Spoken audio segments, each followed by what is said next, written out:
Well, today it is cities versus the state at federal court. Dallas is among those who are suing Texas over its new law banning sanctuary cities. Political reporter Jack Fink in studio with us. Let's talk about what's at stake here. Well, Doug and Kaylee, opponents, including the city of Dallas, want a federal judge to block this law from going into effect September 1st.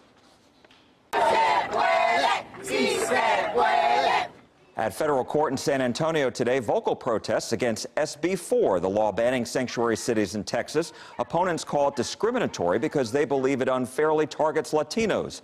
Under the law, police departments, including Dallas, will have to end their policies that prevent officers from asking people they detain about their immigration status. The law's supporters say it only targets criminals, but immigration advocates say SB4 is already having an impact. I spoke with a Dallas man who's considered a dreamer. He was brought here by his parents when he was just 5 years old. He told me about a friend of his who came to the U.S. illegally, who is now returning to Mexico. That's because he's scared of what will happen to his family under this law. So he came to this country with the idea that he was going to somehow be able to adjust his status and work and make something out of himself and his family and provide for his family.